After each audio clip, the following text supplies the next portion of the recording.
The wind howled like a banshee across the barren plains, biting at Alara's exposed skin, ripping through the threadbare shawl clutched tight around her shoulders. Snowflakes, sharp as glass shards, stung her raw cheeks. She stumbled, the frozen earth unforgiving beneath her worn boots, each step a victory against the gnawing cold and the crushing weight of despair. Banishment. The word echoed in the vast emptiness of her surroundings. A cruel sentence delivered by familiar faces twisted by righteous fury. Her crime? Questioning the rigid doctrines, seeking a truth beyond their narrow walls. Now the wilderness was her judge, and it offered no mercy. Fear was a constant, icy knot in her stomach, tightening with every gust of wind, every creak of unseen branches in the distance. She hadn't eaten in 2 days, save for a handful of dried berries foraged before the frost set in. Her strength was failing, her legs trembling, threatening to give way with every weary stride. Ahead, through the swirling white, a faint plume of smoke. Hope, fragile and terrifying, flickered within her. It meant a dwelling, a chance for warmth, but also the risk of encountering people, more judgment, more cruelty. Still, the alternative was certain death in the unforgiving elements. She stumbled towards the smoke, a desperate, broken thing driven by the primal instinct to survive. The cabin materialized slowly through the haze, small, solitary, huddled against the indifferent landscape like a wounded animal. It was rough-hewn, smoke curling lazily from its stone chimney. Hesitation warred with desperation. What if they were like the others? What if they sent her back out to die? But the cold was a persuasive tormentor, and the gnawing hunger a relentless adversary. She reached the door, her knuckles weak as she raised a trembling hand to knock. No answer. She tried again, a little louder, a little more desperate. Still nothing. Tears froze on her cheeks. Was it empty? Had she come all this way for nothing? She leaned against the rough-hewn logs, her legs finally giving out, sliding down until she was a heap of frozen misery on the small porch. The last vestige of warmth seeped from her body. Darkness encroached at the edges of her vision. Just as consciousness began to slip away, the door creaked open. A figure stood silhouetted against the dim light within, large and still. She could only make out the shape, not the details. Fear spiked anew, a jolt of adrenaline through her exhausted frame. She couldn't speak, couldn't move. Silence stretched, thick with the sound of the wind and her ragged breathing. Then, a low voice, gruff but not unkind, broke the silence. "Well now, what's this?" The man knelt slowly, his movements deliberate, unhurried. Alara flinched instinctively, drawing her frail body tighter, but he made no move to touch her. She managed to lift her gaze slightly, seeing only his boots, the rough fabric of his trousers, then the weathered hand that reached out, not towards her, but towards the doorframe, steadying himself as he rose. He was tall, broad-shouldered, his face shadowed by the dim light from inside and the failing afternoon sun. He looked at her, his expression unreadable in the gloom. There was no immediate sign of the condemnation she had come to expect, only a quiet, appraising stare. "You're frozen," he stated, the obvious truth hanging in the air. He didn't ask who she was or why she was there, or where she had come from. Not yet. He simply observed her state. Then, without another word, he reached down, not to help her up, but to wrap his large hand around her forearm. His grip was firm, practical, not gentle, but surprisingly lacking in harshness. He pulled her slowly to her feet. She swayed, weak and unsteady, leaning heavily against the doorframe. "Inside," he said, his voice low. He didn't wait for her to respond, simply held the door wider. She stumbled over the threshold into the warmth of the cabin. The air inside was thick with the smell of wood smoke and something savory cooking, a scent that made her stomach clench painfully. It was small, Spartan, but clean and blessedly warm. A fire crackled in a stone hearth, casting flickering shadows. He led her towards the fire, releasing her arm. She sank onto a low stool he indicated, shivering uncontrollably. He moved away, towards a small table where a pot sat simmering. He poured a steaming liquid into a wooden bowl, then brought it to her. "Drink this," he commanded quietly. It was broth, thin but hot and flavorful. She raised the bowl with trembling hands, the warmth spreading through her fingers, then down her throat. It was the most wonderful thing she had ever tasted. He watched her drink, still silent, his gaze steady. She finished the broth, her hands shaking less now. He took the empty bowl. "You can stay the night. Until you're fit to travel." It wasn't an offer of charity, but a practical assessment of her condition. She managed a weak nod, unable to find her voice. The silence returned, punctuated only by the crackling fire and the relentless wind outside. She studied him cautiously when he turned away, back to his cooking pot. He was dressed in simple, patched clothes, his movements efficient and quiet. He seemed a part of the solitude of the cabin, as grounded as the stones of his hearth. He didn't press her with questions, didn't demand explanations. For the first time since her banishment, she felt a fragile sense of safety, though it was wrapped in the unnerving quiet of a stranger's presence. Days bled into a week. The man, Silas, remained largely silent, speaking only when necessary, instructions about chores, observations about the weather, blunt assessments of her recovery. He didn't ask her name until the third day, and when she told him Alara, he simply nodded. He never mentioned her past, her reasons for being alone in the wilderness, or the marks of hardship etched on her face. He didn't pry. This absence of judgment was a balm to her raw spirit, a stark contrast to the relentless scrutiny she had endured. She began to help him around the cabin, small tasks at first, sweeping the floor, mending a tear in her shawl, washing the few dishes. As her strength returned, she ventured outside with him. He was a farmer, attempting to coax a living from the reluctant land. His fields were small, his tools few, his struggle evident in the calloused hands and weary lines around his eyes. He didn't ask her to work, but she started anyway, driven by a need to contribute, to earn her keep, to feel useful after the crushing weight of her banishment and the enforced idleness of her recovery. She learned to gather firewood, her hands soon becoming rough despite the gloves Silas provided. She helped him clear stones from a new patch of ground, her muscles aching but her spirit lighter with the physical exertion. He worked tirelessly from dawn until dusk, a solitary figure against the vast sky. They worked mostly in silence, communicating through shared tasks, the rhythm of their movements, the occasional nod or brief, functional instruction from him. She observed his quiet competence, his deep respect for the land, his resilience in the face of constant challenges, the unpredictable weather, the poor soil, the sheer isolation.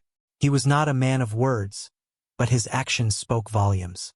He left her food each morning before heading out, always enough. He ensured the cabin was warm before he went to bed. He didn't intrude on her thoughts, didn't push her to talk about what she had fled. Slowly, tentatively, the fragile sense of safety solidified. It wasn't comfort in the way she had known it, but something more fundamental, a quiet acceptance, a shared existence rooted in the necessity of survival. The silence between them was not empty, but filled with the sounds of their labor, the crackling fire, the wind, the distant cry of a hawk. It was a silence that held no judgment, no expectation, only the simple, profound reality of two people existing side by side in a harsh world. She watched him one evening by the firelight, his face illuminated by the flames, rugged and impassive. He caught her gaze, held it for a moment, and then looked back at the fire. There was no question in his eyes, no curiosity, only a quiet acknowledgement of her presence. In that moment, she felt seen, not for her past or her beliefs, but simply as another human being sharing his space, his fire, his struggle. It was a small thing, but after the dehumanizing experience of her banishment, it felt like a profound gift. The season changed. The snow receded, revealing the hard, unyielding earth beneath. The work became more demanding, preparing the fields for planting. Alara worked alongside Silas, her body growing stronger, her movements more practiced. She learned to handle a hoe, to sow seeds in the furrows he plowed. They still spoke little, but the silence between them had transformed again, becoming comfortable, companionable. It was the silence of mutual understanding, of shared purpose. One evening, rain drummed against the cabin roof, a welcome sound after the dry spell. They sat by the fire, the only light in the small room. The usual silence stretched, but tonight, it felt different, weighted with unspoken things. "They cast me out," Elara said, her voice soft, breaking the quiet abruptly.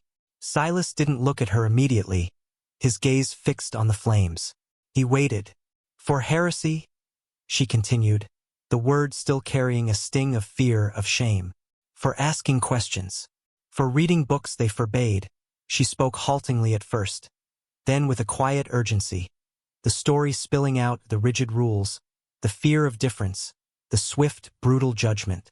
She described the fear, the journey, the despair that had led her to his door. When she finished, she looked at him, searching his face for any flicker of the judgment she expected, had lived with for so long. But there was none. He remained impassive for a moment, then finally turned his head to look at her. His eyes, in the firelight, were steady, calm. "People are afraid of what they don't understand," he said, his voice low and rough. "They punish it."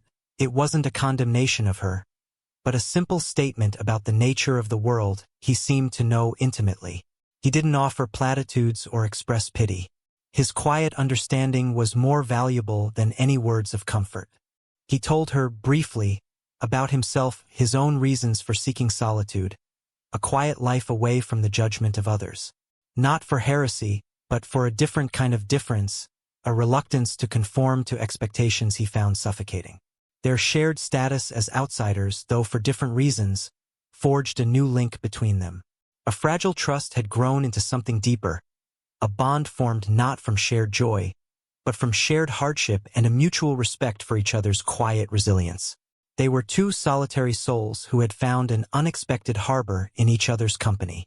But the world outside the cabin did not forget. One afternoon, as they worked in the field, two riders appeared on the horizon. Silas straightened slowly, his body tensing. Elara's blood ran cold. She recognized them. Men from her old community. They rode closer, their faces hard, their expressions grim. They dismounted by the edge of the field, regarding Silas and Elara with cold, assessing eyes. The lead rider, a man named Elias, stepped forward. "We've come for the woman," he announced, his voice flat and authoritative. Fear coiled in Elara's stomach, paralyzing her for a moment. Silas stepped slightly in front of her, his posture protective. He didn't speak, just stood between her and the newcomers, a silent, imposing barrier. Elias glared at Silas, his eyes narrowing. "She was banished. She has no place among decent folk." His gaze flickered to Elara, filled with the familiar, chilling condemnation. "You harbor a heretic, farmer. You defy the community." Silas remained silent, his jaw set. He held no weapon, only the hoe he'd been using, but his stillness, his quiet strength, conveyed a clear message. He was not yielding. Elias took a step forward, his hand resting on the knife sheathed at his belt. The second man shifted nervously behind him. The air crackled with tension. This was the moment of truth, the harsh world outside intruding upon their fragile sanctuary. Elara felt a surge of fear, but beneath it, something else, a defiance born of the safety she had found here, the strength she had regained. She would not be dragged back to face their judgment again. She stepped out from behind Silas, standing beside him. Her voice, though trembling slightly, was clear. "I broke no laws of the land," she said, addressing Elias directly. "My conscience is my own." "Your judgment holds no sway here," Elias sneered. "Your conscience is corrupted. You are a danger." He lunged forward. Silas moved with surprising speed, raising the hoe not as a weapon to strike, but to block, to keep Elias at bay. "She stays," Silas said, his voice low and dangerous, carrying a weight of finality that brooked no argument.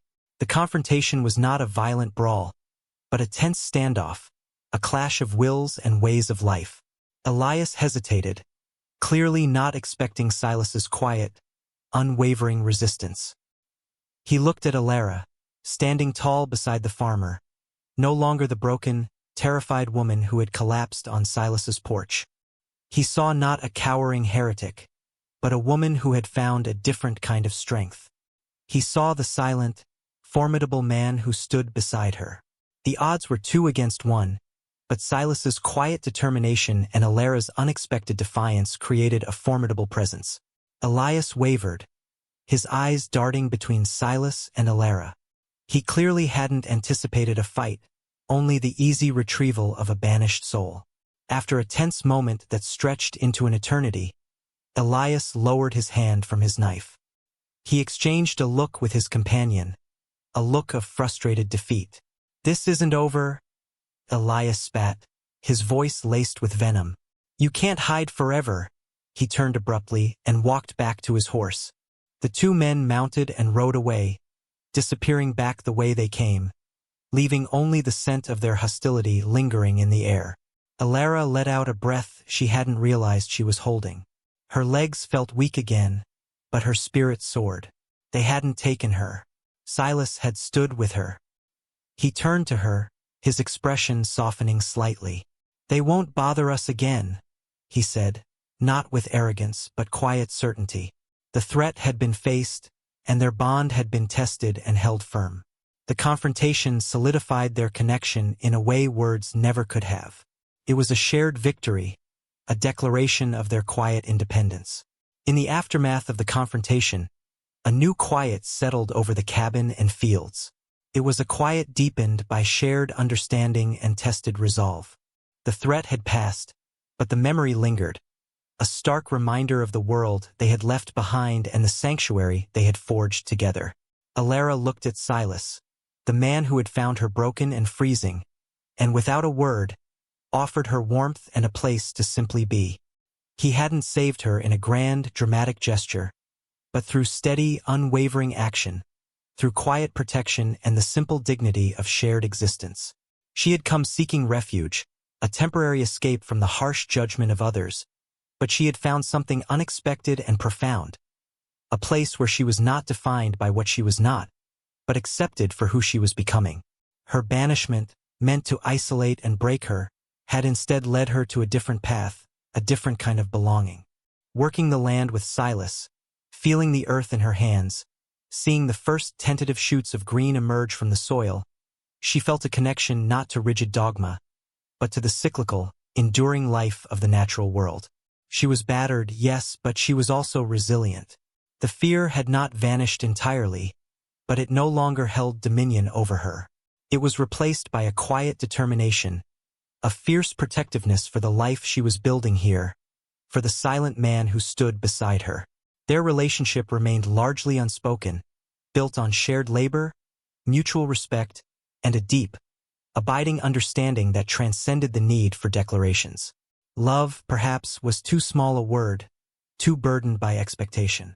What they had was something simpler, more essential, a partnership forged in the crucible of hardship, a bond of 2 solitary souls who had found solace and strength in each other's quiet company. Alara knew she would never go back. Her home was here now, not in the community that had cast her out, but in this small, remote cabin, beside the man who had offered her refuge without judgment. She had been banished for her beliefs, for daring to think for herself, but in the wilderness, in the quiet solitude, she had found a truth more profound than any doctrine, the truth of human connection, of resilience, of finding light in the darkest of places. The sun began to set, painting the sky in hues of orange and purple. They stood side by the edge of the field, watching the day end. Silas didn't look at her, his gaze fixed on the horizon, but he moved slightly closer, a silent acknowledgement of their shared presence. Alara felt a sense of peace settle over her, deep and abiding. She had lost everything that had defined her before, but she had gained something invaluable herself, whole and unbroken, standing tall against the vast, indifferent sky, no longer alone, but bound by an unspoken promise to the land and the man who worked it beside her. The future was uncertain, But for the first time in a long time, it was not terrifying. It was simply the next furrow to be plowed, the next seed to be sown, faced not in despair, but with quiet strength and the steadfast presence of another soul.